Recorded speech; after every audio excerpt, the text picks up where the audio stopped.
자, 오늘은 하나님의 자녀가 되라라는 제목으로 하나님의 말씀을 묵상하도록 하겠습니다. 마태복음 5장 9절만 읽도록 하겠습니다. 다 함께 읽겠습니다. 합평케 하는 자는 복이 있나니 그들이 하나님의 아들이라 일컬음을 받을 것이며. 아멘. 자, 오늘은 어떻게 하면 우리가 하나님의 자녀로 살아갈 것인가, 이거에 대해서 여러분과 함께 생각해 보는 시간을 갖도록 하겠습니다. 자, 우리가 정말 이 세상을 살아가면서 가장 소중한 것이 무엇일까? 바로 하나님의 자녀가 되는 것입니다. 물론 여러 가지 좋은 것들이 많이 있지만 그러함에도 불구하고 우리들이 가장 소중한 게 바로 하나님의 자녀로서 살아가는 것입니다. 자, 그러면 우리가 하나님의 자녀로 살아가기 위해서는 어떻게 해야 될까? 자, 거기에 대해서 우리들이 생각을 해 보도록 하겠습니다. 화평케 하는 자는 복이 있나니 그들이 하나님의 아들이라 일컬음을 받을 것이다. 이렇게 성경에서는 얘기를 하고 있습니다. 곧 우리가 모든 사람들하고 화목하게 되는 것이 바로 하나님의 자녀가 되는 지름길이라는 것입니다. 오늘 본문에서 예수님께서는 많은 사람들이 이렇게 모여 있는 장소에서 하나님의 말씀을 선포하십니다. 그것이 바로 처음으로 나오는 산상수훈의 8복이라고 할 수 있는데, 첫 번째 복이 무엇이냐 그러면 심령이 가난한 자는 복이 있다. 이 앞주인가 제가 지난주에 이렇게 설명을 했었지만, 먼저 심령이 가난한 자는 천국이 그들의 것이다, 이렇게 말하고 있습니다. 그래서 우리들이 마음이 깨끗하게, 청렴하게, 청빈하게, 깨끗하게 준비가 된다면 하늘에서 내려오는 하나님의 말씀을, 하나님의 축복을 가득 담을 수 있는 그러한 그릇이 됩니다. 그렇지만 세상의 재리와 유혹에 가득 차서 이 마음속이 정말로 더럽고, 더럽지 않다고 하더라도 세상 것으로 가득 차 있다면 하나님의 축복과 하늘에서 내려오는 복을 이 속에 담을 수가 없기 때문에 바로 심령이 가난한 자가 바로 천국과 같은, 천국에서와 같은 그러한 삶을 살아갈 수 있고, 바로 저 천국이 그 사람들의 것이라는 것입니다. 그리고 두 번째는 애통하는 자가 복이 있다고 했고, 세 번째는 온유한 자가 복이 있다고 했고, 네 번째는 의에 줄이고 목마른 자가 복이 있다, 이렇게 얘기를 했습니다. 그리고 긍휼히 여기는 자가 복이 있고, 마음이 청결한 자가 복이 있고, 그 다음에 오늘 본문인 바로 화평하게 하는 자가 복이 있는데, 바로 화평하게 하는 사람이 어떤 사람인지 그거에 대해서 오늘 살펴보겠고, 정말 이 세상을 살아가면서 화평케 하는 사람은 곧바로 하나님의 아들로서 일컬음을 받는다 그랬습니다. 하나님의 아들로서 이 세상을 살아갈 수 있다는 것입니다. 그러므로 곧 구원을 받을 수 있다는 것이죠. 하나님의 아들로서 살아갈 때에 의를 위하여 박해를 받을 수가 있는데, 이 사람이 복이 있다 그랬습니다. 왜 그렇습니까? 하나님의 자녀이기 때문에 세상으로부터 박해를 받을 수밖에 없고, 박해를 받다 보니 곧 천국이 그들의 것이라고 했습니다. 우리들도 하나님의 자녀로 살아갈 때 언제나 그 다음에는 박해가 있음을 우리들이 기억해야 될 것입니다. 그 박해를 받게 되면 바로 하나님의 자녀로서 천국이 주어진다는 것입니다. 자, 그리고 어떻게 성경에서 말하고 있습니까?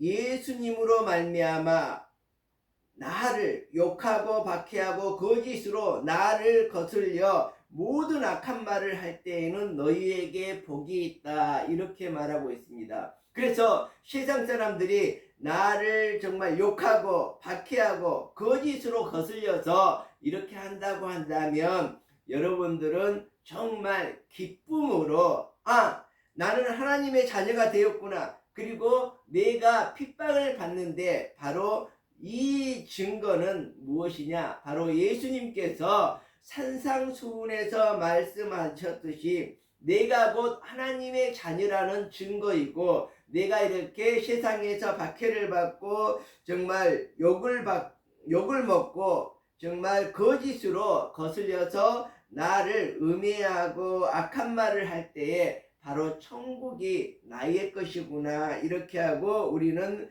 어떻게 해야 됩니까? 바로 그 다음에 너는 기뻐하고 즐거워하라, 하늘에서 너희의 상이 큼이라, 이렇게 말을 하고 있습니다. 자, 예수님께서 계시던 당시에 유대인들은 정치적으로 어떻게 보면 로마의 속국이었지 않습니까? 그래서 어떻게 했든지 유대나라는 정말 이스라엘의 지도자가 나타나서 로마를 때려 부시고 정말로 새로운 나라를, 우리가 일제시대 때 정말로 일본의 속국이 되어서 정말로 그 어려운 가운데 살아갈 때에 누군가 민족 지도자가 나타나서 일본을 쳐보시고 이 나라를 독립시켜줬으면 좋겠다, 이렇게 생각했지 않습니까? 그것처럼 예수님이 계시던 시대에도 유대인들은 정치적인 그리스도, 정치적인 메시아를 간절히 원하고 있었던 시기였습니다. 그래서 메시아가 오시면 로마 제국을 쳐부시고 세계를 뒤집어 놓을 것을 기대하면서 유대 나라의 해방을, 이스라엘의 해방을 이렇게 기대하고 있었던 것입니다. 자, 그러다가 예수님의 소문을 듣게 되었습니다.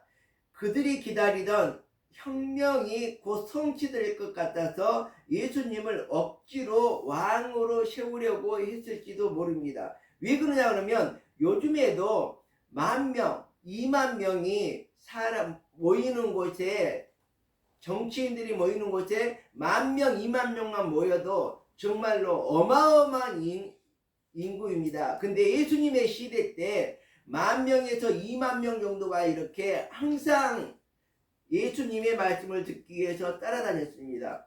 자, 그럼 어떻게 됩니까?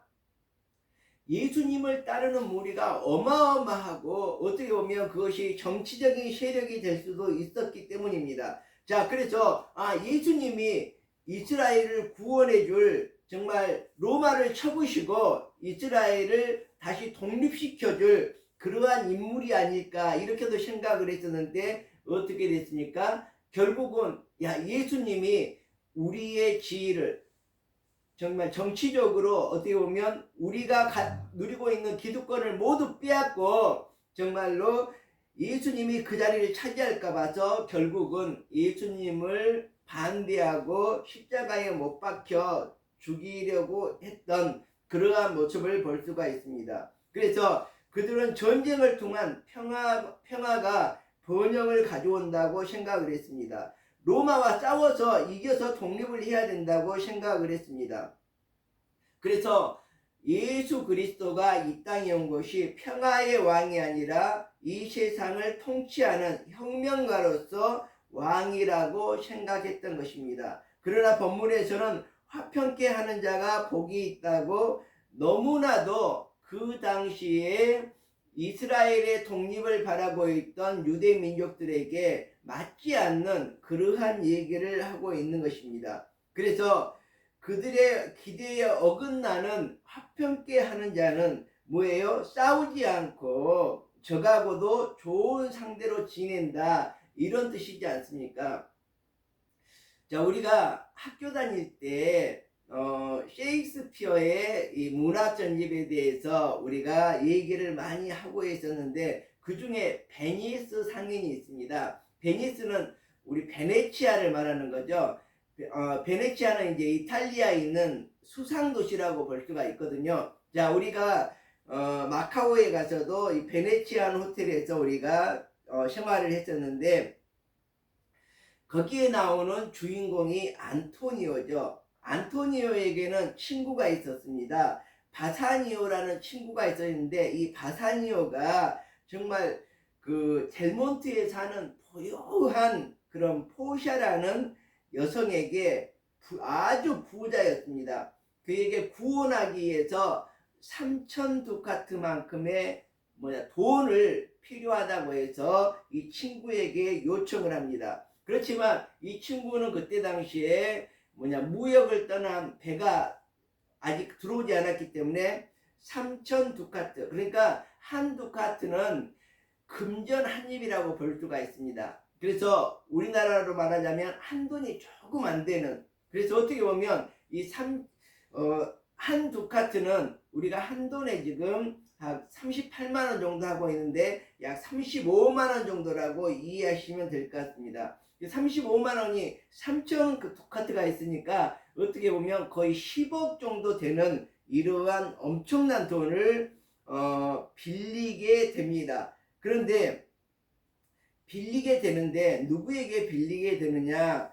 고리대업업자 사일록에게 이 돈을 빌리게 되는데, 사일록은 좀 이렇게 좀 고집쟁이고 좀 고리대업자고 막 이런 사람인데, 이자를 받지 않는 대신에 돈을 기한 내에 갚을 수 없을 경우에 안토니의 살등 중 살 1파운드를 이렇게 갚기로 이 증서를 쓰고 10억 원 가까이를 이제 빌려주게 되는 것이죠. 근데 1파운드는 우리가 말하는 한근이 조금 안 되는 그러한 양입니다.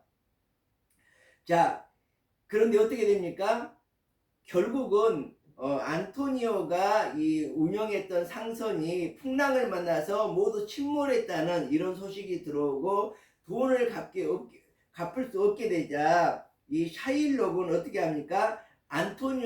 안토니오를 이제 법정에 세워서 그렇게 계약을 했기 때문에 살 한 근 정도를 배원해야 된다고 정말 식칼을 들고 이제 재판을 하게 되죠.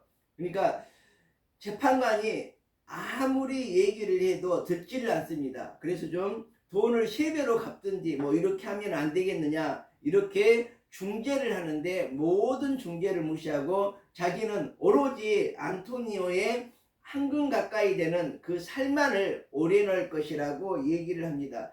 자, 그렇게 심장 가까이에서 한 근 가까이를 오려내게 되면 결국은 안토니오는 죽거나 정말로 불구자로 살아갈 수 없는 밖에 없는 그러한 처지죠. 자, 그런데 이 포샤가 정말로 변장을 하고 재판관을 매수해서 자기가 대신 재판관이 되죠. 그래서 어떻게 판결을 합니까?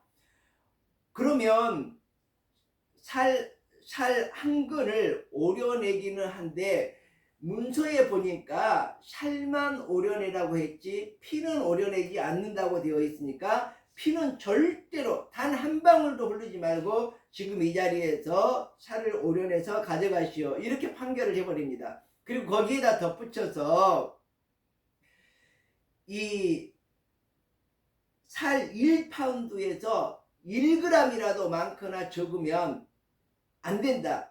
이것을 어기는 날에는 당신은 도리어 화를 당하게 될 것이다, 이렇게 판단을 하죠. 그러다 보니까 이제 그 샤일록은 3배, 10배를 더 주겠다는, 그러니까 뭐냐면 30억을 주겠다, 100억을 주겠다, 이런 얘기까지 나왔는데도 안 하겠다, 나는 살을 오려내겠다, 이렇게 했는데 판결이 이렇게 나다 보니까 이제 이 샤일록이 그럼 돈으로 받겠다 그랬더니 안 된다는 거죠. 판결이 이미 나서 살을 오리라는 거죠. 살을 오리지 못하지 않습니까? 피를 흘리지 않고 살을 오려낼 수가, 요즘 같은 경우는 피를 흘리지 않고 오려낼 수가 있지만 그때는 피를 흘리지 않고 살을 오려낼 수가 없었던 것이죠. 자, 그래서 어떻게 됩니까? 이제 이 샤일록을 이제 처벌하게 이렇게 되는 그런 장면이 나오는데 결국은 화평케 다 이렇게 화해하고 좋은 해피엔딩으로 끝나는 그러한 셰익스피어의 희극이라고 볼 수가 있습니다. 자, 그래서 이 부분에서 어떻게 보면 이 그 포샤가 어떻게 보면 이걸 잘 중재하고 화평케 하는 자였다, 이렇게도 볼 수가 있습니다. 그래서 화평케 하는 자의 복을 이 시간 한번 생각해 보도록 하겠습니다. 첫째는 화평케 하려면 그 심리적으로 축복을 받은 사람이어야 됩니다. 심리적으로 축복을 받은 사람은 정말 인내할 수 있는 그런 사람이어야 된다는 것입니다. 그리고 둘째, 화평케 하는 자는 가만히 있어서는 안 됩니다. 어떤 문제가 생겼을 때, 어떻게 뭐 트러블이 생겼을 때 거기에 실천력이 있어야 된다는 것이죠. 그리고 세 번째는 뭡니까? 화평케 하는 자의 복은 평화입니다. 정말로 이 베니스 상인에서도 어떻게 보면 그 여러 가지 복잡하고 정말로 칼로 살을 오려내서 정말로 이 흉측한 그러한 흉계를 가진 그러한 곳에 바로 살을 오려내지도 않고 모두에게 평화를 주었던, 정말 평화를 추구할 수 있는 이런 사람이어야 된다는 것이죠. 로마서 12장 18절에 보면 할 수 있거든 너희로서는 모든 사람으로 더불어 합평하라, 이렇게 얘기를 하고 있습니다. 제가 언젠가 여러분에게 이런 말을 했는데 제가 그 주례를 하면서 이제 서로가 이 세상을 살아갈 때 정말 자신의 생각을 50%는 꺾어버려라, 그리고 서로 양보하면서 나의 모든 삶의 50%를 양보하면서 살아가야 된다, 이런 얘기를 했는데, 바로 이렇게 양보하면서 살아가는 것이 바로 화평케 하는 자라고 이렇게 설명을 했습니다. 그래서 우리가 서로 사랑하게 되면 한쪽 눈을 찔끔 감아서 윙크를 하게 되는데, 이 윙크는 무엇이냐? 우리 사람에게 하나는 장점이고 하나는 단점인데, 한쪽 눈은 질끈 감아준다는 것은 사랑하는 사람을 향해서 한쪽 눈을 이렇게 살짝 감아준다는 것은 단점 50%는 내가 눈을 감아주고 장점 50%만 보면서 살아가는 것이다, 이렇게 제가 설명을 드린 적이 있습니다. 여러분들도 정말로 내가 가지고 있었던 이 옹고집 같은 생각 50%는 꺾어버리고 양보를 할 수 있는 그런 사람으로 살아가고, 항상 세상을 살아갈 때에 윙크하면서 상대방의 단점을 눈 감아주면서 또 한쪽 눈으로는 장점을 바라보면서 이렇게 살아가는 것이 정말 멋진, 정말 화평의 삶이 아닐까, 이렇게 생각을 해보았습니다. 자, 그러면 평화를 만드는 사람은 몇 가지 자격을 갖추어야 되는데, 첫째는 겸손한 마음을 가진 사람이어야 된다는 것입니다. 낮은 자세로 정말로 이 세상을 살아가게 되는 것이죠. 내가 낮아지면 다른 사람을 섬기고 다른 사람을 높여주다 보니까 당연히 그곳에는 평화가 깃들 수밖에 없습니다. 자, 둘째는 정말 온유한 성품을 소유해야 된다는 것입니다. 그래야지만 화해자로서의 역할을 한다는 것입니다. 성경에도 보면 유순한 대답은 분노를 가라앉힌다, 이렇게 얘기를 하고 있습니다. 화평케 하는 자는 하나님의 아들이라는 칭호를 받게 되는 것입니다. 우리가 타고 다니는 자동차를 자세히 보면 모두가 쇳덩어리로 구성이 되어 있습니다. 자, 그런데 이 쇳덩어리가 돌고 정말 부딪히고 이렇게 해서 차가 굴러가지 않습니까?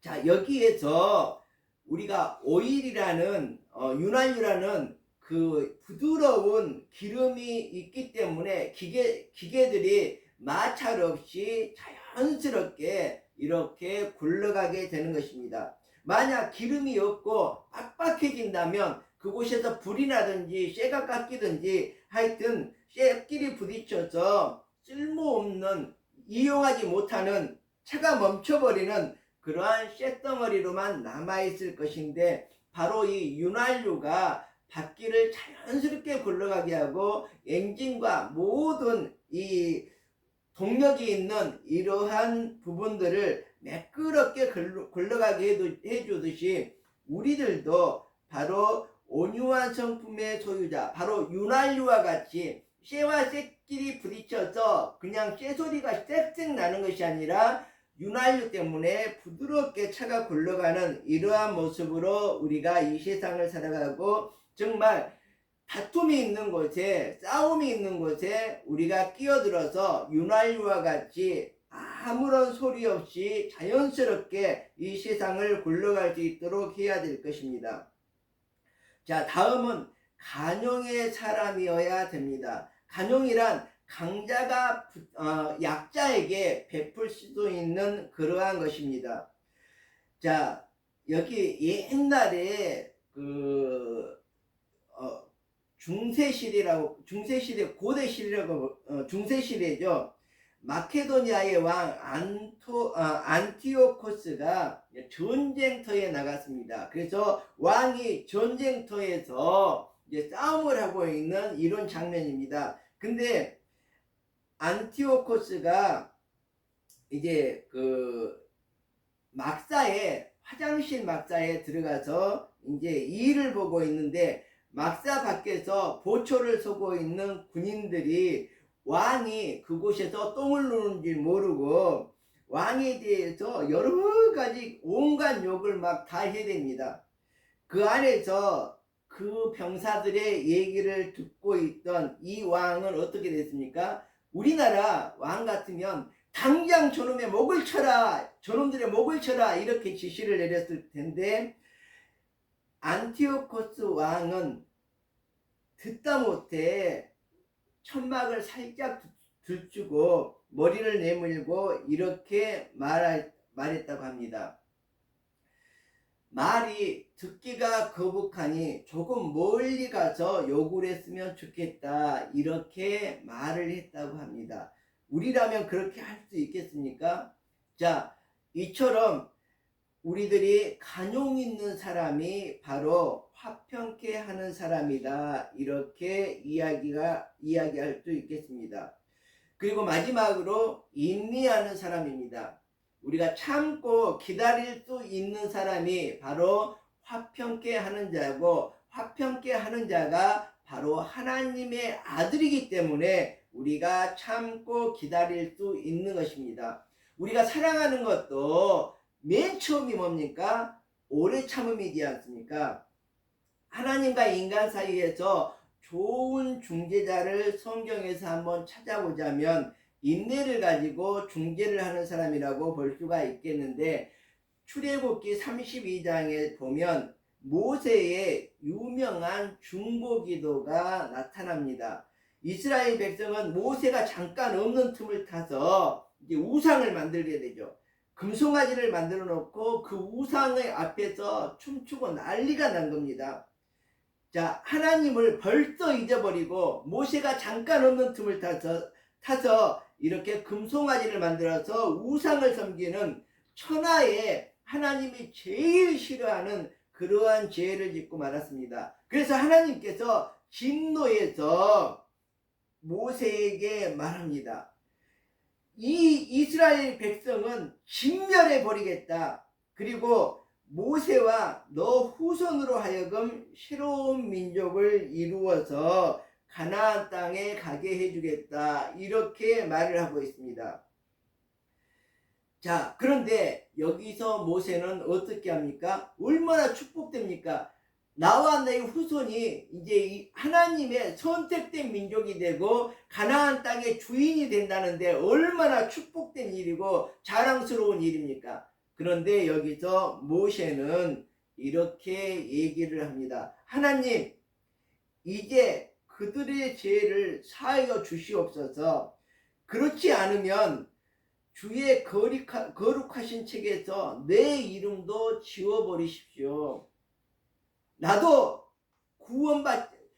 내 백성이 구원받지 못한다면 나도 구원받을 수가 없습니다. 나도 지옥에 떨어진다고 해도 우리 백성을 정말로 사하시고 용서하여 주시옵소서. 모세는 자기 백성이 망하는데 혼자 살아남기를 원치 않고 있습니다. 그래서 하나님께서는 결국은 진노의 채찍을 거두시고 이스라엘 민족을 가나안 땅으로 인도해 주게 되는 것입니다. 자, 이처럼 우리는 화평케 하는 자가 되어야 되는데, 하나님과 사람 사이에서, 또한 사람과 사람 사이에서 화평한 자로서 희생하면서 정말 모세처럼 자기의 죽음까지도 내어놓으면서 하나님의 아들이라 일컬음을 받을 수 있는 사람이 되어야 되겠습니다. 이것이 바로 하나님의 후사요 축복된 하나님의 자녀라고 볼 수가 있습니다. 우리의 남은 생에 이제 화평케 하는 자로 살아가는, 하나님의 자녀로 이 세상을 살아가는 여러분이 되실 수 있기를 기원드립니다. 다 함께 기도하겠습니다. 하나님, 이 시간 우리들이